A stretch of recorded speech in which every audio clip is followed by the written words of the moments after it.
Olá pessoal, no Dicas de Socorristas desse vídeo, vamos falar de uma das ocorrências que tem ocorrido com frequência no cotidiano brasileiro.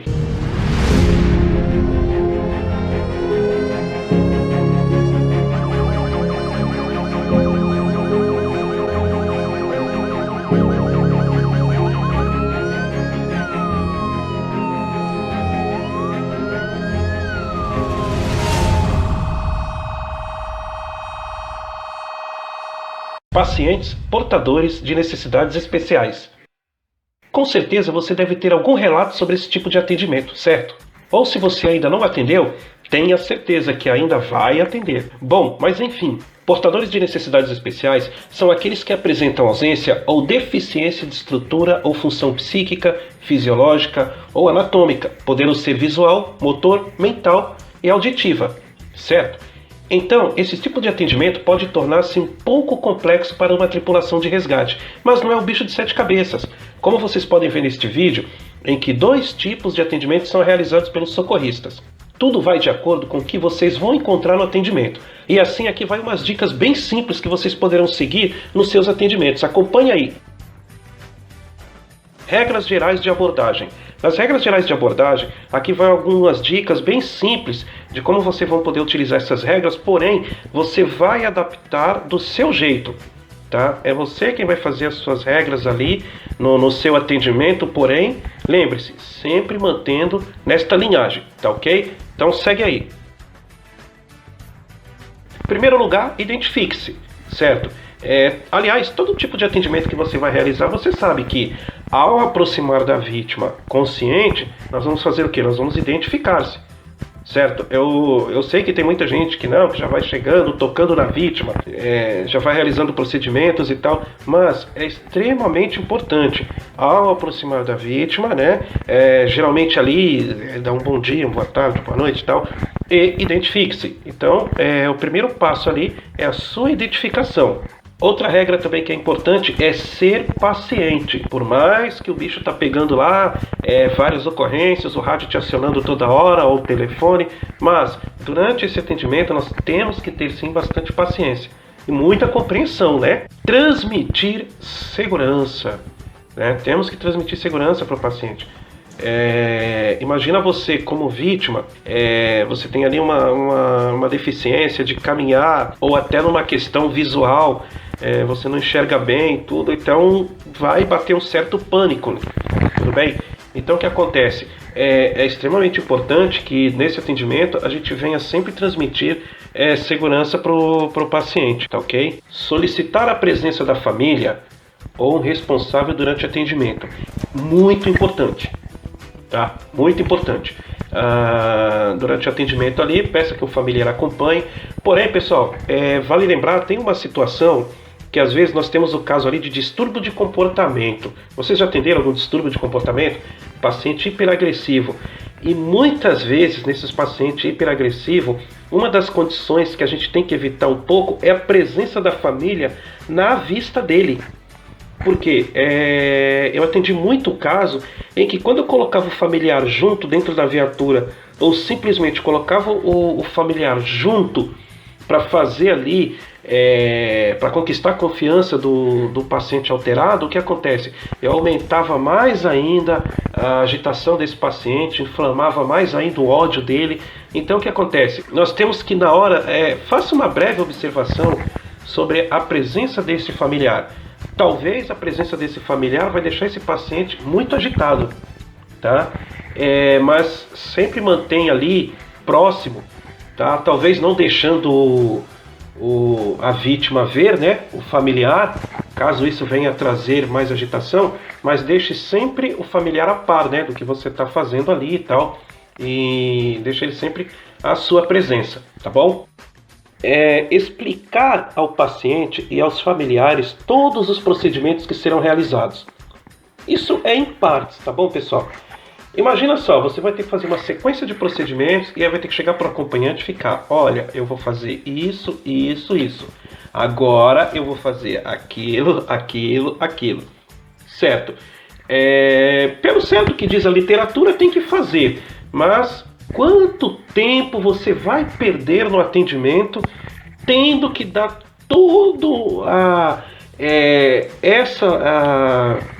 tendo que realizar toda essa explicação ao paciente e à família, né? Então, em poucas palavras, você vai resumindo ali e fala, vou fazer isso aqui, tal exemplo, vou fazer uma medicação, porque é importante para o paciente, tá bom? Estou aplicando tal medicação aqui, conforme o médico solicitou e tal, ponto. Tá? Agora, se for explicar o pé na letra, a gente perde muito tempo. Isso pode até acontecer de um paciente agitado, ele se agitar mais ainda. Já no caso dos pacientes, sendo um idoso, ou aquele paciente com deficiência auditiva ou visual, aí é um pouco diferente, né? Então, no caso do paciente visual, deficiente visual, você vai fazer o quê? Você vai estar explicando a voz, né? E o paciente auditivo, certo? Aí é simplesmente mesmo a comunicação com o familiar, tá bom? Usar palavras simples e de fácil compreensão. Não adianta chegar para o paciente querer falar difícil, mostrar sua imponência através da fala, não, tá? Fale palavras simples, utilize o português coloquial, tá? E mantenha um bom diálogo ali, de fácil expressão, fácil compreensão, e assim você terá um bom sucesso aí no seu atendimento, tá bom? Repetir as informações quantas vezes for necessário, você vai repetir. Tá? Às vezes o idoso, você tem uma dificuldade ali de conversar com o idoso e tal, então às vezes você tem que falar um pouco mais alto, mas muitas vezes você tem que repetir as informações. Então, quantas vezes for necessário, você vai repetir as informações, tá bom? Considere os fatores de risco para queda. O que acontece? Quando nós vamos fazer o transporte por maca em solo acidentado, nós sabemos que existem algumas regras de segurança. Tá? Eu utilizo isso muito nos cursos de APH, o transporte na maca em terreno acidentado, certo? O SAMU ele tem muito isso de atender em áreas rurais, então às vezes a ambulância fica parada em tal ponto, o socorrista do SAMU tem que deslocar, descer da ambulância ali, deixar a ambulância no local e andar aí por mais uns 500 metros, até mais se for possível, né? E durante o transporte com a maca, lógico, tem que ficar atento ali as condições do terreno, porque você pode sim derrubar a vítima da maca. E nos transportes, inclusive dentro da ambulância também, manter sempre a vítima numa posição segura, ou sentada ou deitada, mas de forma que você ofereça uma proteção para evitar o seu risco de queda, né? Ou dentro da própria ambulância, quando bate a cabeça em alguma estrutura no interior do compartimento de vítima, ou no descer da ambulância, vou descer esse paciente, ele vai descer deambulando, porque tem pacientes que não aceitam ficar na maca e você não vai conseguir manter ele na maca, porque ele vai exigir que vá sentado. E para você ter um bom atendimento, dentro das circunstâncias que permite que ele fique sentado, lógico que você vai transportar ele sentado, né? Então, para tudo isso, considere os fatores de risco de quedas, ou que ele venha bater em alguma ponta de alguma coisa, de um móvel. Tudo isso a gente tem que ficar atento, que é a questão da prevenção do acidente, né? Então, temos que considerar esses fatores aqui, como fala, risco de quedas, mas também, no geral, a prevenção do acidente durante o atendimento e transportes, tá bom? Pacientes com deficiência auditiva. Eu não sei se você já atendeu, tá? Mas com certeza aí você vai atender, claro. É difícil, viu, gente? Se eu atendi, acho que foi 1 ou 2 vezes aí nos meus 20 anos de APH, viu? Então, eu me recordo muito pouco de ter atendido. Mas aqui vai algumas dicas, segue aí, ó. Tá? Então, fale pausadamente, tá? Fale com calma, sempre olhando nos olhos do paciente, tá? Para quê? Para que ele consiga fazer a leitura labial, tá? Então, tá aqui, ó. Fale pausadamente, olhe diretamente para os olhos do paciente, facilitando a leitura labial. Então, o que acontece? Você conversando com o paciente, olhando nos olhos dele, falando devagar, tá? Facilita com que ele leia seus lábios.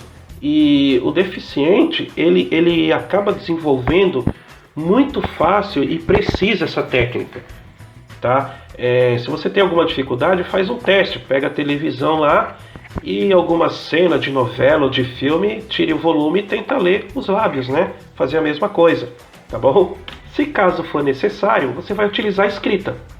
Então, a única coisa que eu falo para vocês, tenha uma boa letra, uma boa caligrafia, certo? Porque tem uns aí que não dá, né? Vocês sabem bem. Então, o que acontece? Utilize a escrita, se for necessário, claro. E, de preferência, com uma letra que a pessoa possa entender, né? Tá bom? Paciente com deficiência visual. Aqui é uma situação que vai muito do contato do socorrista com a vítima, ou com o paciente. É o contato que eu falo ao toque, certo? Então o que acontece? É extremamente importante que você descreva os procedimentos que estão sendo realizados, tá? À medida que você vai fazendo algum procedimento, verificação de uma PA, as demais tomadas de sinais vitais, certo? Então o que vai acontecer? Você vai explicar, né? Eu estou verificando agora a sua pressão, agora eu vou verificar a sua temperatura. Então o que acontece? Vai descrevendo os procedimentos que você está realizando ali junto a este paciente, certo? Mantenha sempre o contato físico constante, né? Então, como eu mencionei ali no início desse slide, o contato físico é extremamente importante. Exemplo, já aconteceu com vocês de estar no meio de uma avenida movimentada e parar a ambulância, né? E para que um deficiente visual possa atravessar a avenida, certo? Então imagina assim, eu estou numa avenida, até dá para mencionar aqui, Avenida 9 de Abril, no município de Cubatão. Eu parei uma vez no semáforo, parei a viatura, meio que inclinada, abri a porta, mantinha alerta, giroflex, lâmpadas intermitentes tudo ligado, tal. Meus parceiros foram para trás da viatura ali, segurar um pouco a avenida, para que até nenhum motociclista ultrapassasse. E ali eu fiz a travessia do deficiente visual e fui explicando para ele. Quando eu toquei nele, eu me identifiquei, né, fazendo aquele processo das regras gerais. Então me identifiquei, não, eu sou o Cláudio, sou socorrista, estou aqui com a viatura, eu vou lhe ajudar a atravessar a rua, né? Então, por favor, pode acompanhar. E eu fui segurando no braço dele ali, fui conversando com ele, qual a sua idade, qual o seu nome, né? E explicando, ó, falta pouquinho para terminar a avenida já, estamos chegando, vai ter uma guia agora. Então você vai ali, fazendo uma narrativa, conversando e mantendo a sua mão segura a ele, né? A partir do momento que ele atingiu a calçada e tal, falei, agora você está numa área segura, tá? Boa sorte para você, tudo de bom. E eu entrei na viatura junto com os parceiros e seguimos viagem, né? Lógico, tem aquele papel também, agradecer as pessoas que pararam com os veículos atrás ali, acenei, agradeci e seguimos viagem, né? Eu não sei se você já fez isso, mas se fez, comenta aí com a gente, né? Deixa aí nos comentários. Então é importante manter esse contato físico, né? É extremamente importante, tá? Paciente com deficiência de desenvolvimento intelectual. Aqui exige um pouquinho também a perícia do socorrista, tá? Baseado lá atrás, ó, identifique-se, seja paciente, tem que ser muito paciente durante um atendimento desse, tá bom? Então, vamos lá, olha só. Mantenha a comunicação constante. Extremamente importante que você mantenha a comunicação, certo? Respeitar as pausas. Dê pausas para que ele responda as suas perguntas. Não tente fazer aqui como eu, na aula, que já tenho que falar porque tenho tempo, né? Então não posso também fazer com que vocês fiquem muito tempo aqui no vídeo. Vocês têm as coisas de vocês para fazer. Mas, enfim, fale pausadamente, dê pausas para que ela responda as suas perguntas. Isso é muito importante, tá bom? Assim você também não vai promover aí uma agitação desse paciente, né? Vai deixar ele mais confortável, mais tranquilo, tá bom? Paciente idoso. No caso do idoso, pessoal, nós temos aí um alto índice de atendimentos envolvendo idosos com vítimas de quedas, né? Então é muito comum aí a fratura de fêmur ou de algum outro membro, mas a queda aí é um dos campeões aí nos atendimentos com idosos. Eu não sei para você que está aí vendo essa videoaula, né? Mas comente aí, deixa aí no comentário sobre a questão do idoso também. Então, o paciente idoso, nós temos que ter aí, principalmente além da delicadeza no atendimento, temos que ter bastante paciência também. Então, veja bem, antes de tudo, né? Isso daí, gente, não era nem para estar escrito aqui, porque já está no nosso. Quem é socorrista tem o amor ao próximo na alma, né? Então, tratar com respeito. Natural, né? Eu vou ser sincero para você, eu acho que foi raro a vez que eu vi algum profissional de saúde, ou principalmente da área de APH, de emergências médicas, atender um idoso com falta de respeito. Eu acho que eu nem nunca vi, viu, gente? Me desculpa aí, mas se eu estiver errado, né? Mas eu nunca vi. Mas, bom, tá na literatura, então tá aqui, tá? Trate o idoso com respeito. Isto é uma coisa que todos nós socorristas já temos aí no nosso âmbito, né? Respeitar suas limitações, extremamente importante, porque o idoso caminha com dificuldade, o idoso enxerga com dificuldade, o idoso tem dificuldade em qualquer outro tipo de mobilidade, né? Então nós temos que respeitar essas limitações. Muitas vezes também nós temos que estar atento às suas angústias, tá? O medo, que é fundamental, o medo também é muito presente, né? O medo é muito presente no idoso, e respeitar o pudor.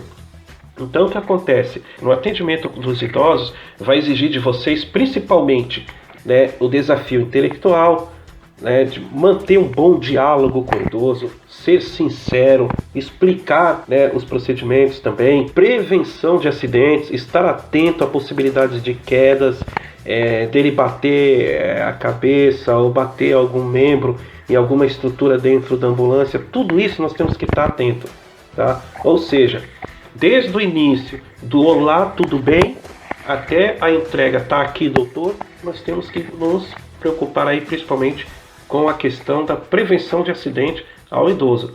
E estar sempre atento também às perguntas, né? A qualquer momento ele te faz uma pergunta, caso ele tenha condições de lhe perguntar alguma coisa, mas é extremamente importante também a presença do familiar, tá bom? Paciente pediátrico. O paciente pediátrico, pessoal, vamos lá, vamos começar pelo acidente de trânsito ou alguma cena de violência em que essa criança ela fez parte desse tipo de atendimento, certo? Ou como costumamos dizer muito, ela fez parte da ocorrência. Tem algumas regrinhas no atendimento à criança que às vezes quem não é socorrista, quem está do outro lado, principalmente os críticos, né?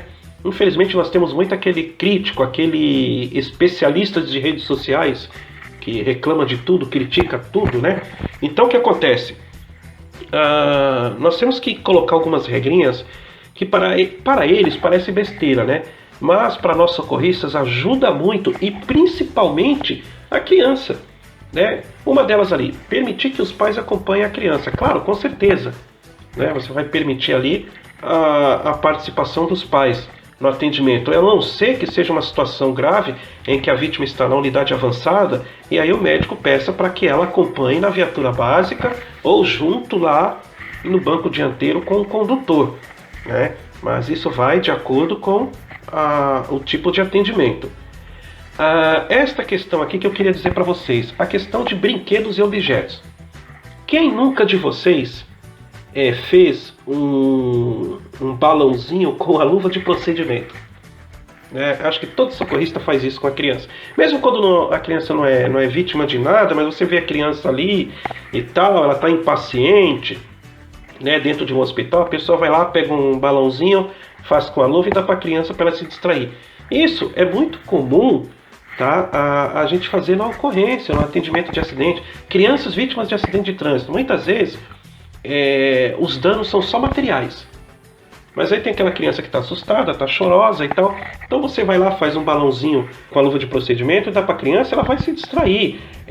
Brinquedos. Olha só, pessoal, eu não sei se tem no YouTube, pesquisem no YouTube, mas tem relatos de socorristas do Corpo de Bombeiros, concessão de rodovias, que que compraram brinquedos, aqueles ursinhos de pelúcias de R$1 lá, e deixava dentro da ambulância. Eu me lembro disso, eu fiz isso algumas vezes, meus colegas fizeram isso nas suas viaturas, tá? Então a gente pegava aqueles brinquedinhos de R$1,99, principalmente ursinhos de pelúcia, e colocava dentro da ambulância para quê? Se caso atender um acidente com uma criança, Tá? Durante o atendimento ali, a criança tá chorosa e tudo e tal, eu dava o ursinho para a criança, tá? E ela levava embora. Então, houve uma matéria na televisão, não me lembro que emissora que foi, certo? Que a equipe de resgate ela fez isso. Agora eu não me recordo que instituição que foi. Se foi Rodovias ou Corpo de Bombeiros, ou o próprio SAMU. Eu não me recordo agora, mas quem quiser pesquisar, dá uma olhada aí no YouTube ou no Google, aí vê aí que vocês vão achar essa matéria. Tá? Isso ficou na minha memória na época, então eu acabei fazendo isso através de um colega de profissão que fez isso na sua viatura. Então, achei muito bacana e fica aí um conselho para vocês, tá? Se quiserem, né? Então fica aí um belo conselho, manter uns bichinhos de pelúcia, brinquedo usado, seu filho tem um brinquedo aí, não brinca mais, tá jogado lá, deixa ali dentro ali e tal, faça uma boa asepsia no brinquedo antes, né? E dê pra criança aí, tá bom? Segurança no transporte, claro.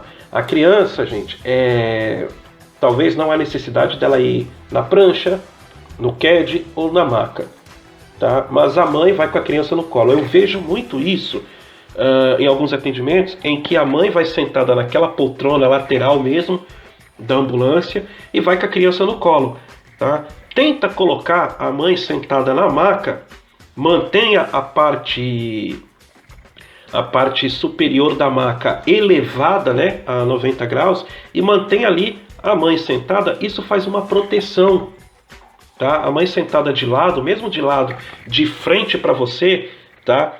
A mãe senta ali, fica com a criança, e ali vocês estão fazendo uma proteção, porque pode acontecer às vezes do condutor socorrista ele ter que dar uma freada de emergência. E aí aquela criança ali pode atingir algum objeto, pode até sair do braço da mãe e colidir, né, contra o cilindro de O2 ou algum equipamento ali solto ali, pontiagudo, né, no interior da ambulância. Então, procure sempre manter ela sentada de lado, ali na maca, com a parte superior da maca elevado, 90 graus, 45 graus ali, do jeito que você achar melhor, e mantenha ela sentada ali, que vai fazer tanto a proteção da mãe quanto da segurança, né? Eu sei que é difícil, pessoal, mas se possível, né, utilizem o cinto de segurança, tá bom? Bom, enfim, então essas são as dicas de socorristas para pacientes de portadores de necessidades especiais, tá bom? São dicas simples, baseado em algumas literaturas e também um pouco baseado na minha experiência como socorrista. Fica a seu critério, adapte-se ao seu jeito, certo? E tenha aí um bom atendimento. Aproveitando também eu faço o convite, entre aí no nosso grupo do Facebook, a PH na Veia. Não deixa também de se inscrever aí no canal do YouTube. No link aí na descrição tem um guiazinho aí para vocês baixar. Quiser também participar do nosso curso de atendimento pré-hospitalar, que é 100% presencial. Para saber mais sobre o nosso curso de atendimento pré-hospitalar, entre no nosso site, né, o cairesemergência.com.br, e lá vai ter um acesso lá para a área do curso de APH com todas as informações sobre o que é o curso. Esse curso você recebe o certificado no dia do curso, além do manual e também a carteirinha de socorristas, tá bom? Um grande abraço, espero que tenha gostado, tá? Deixa aí seu feedback aí nos comentários e até o próximo vídeo. Tchau, tchau!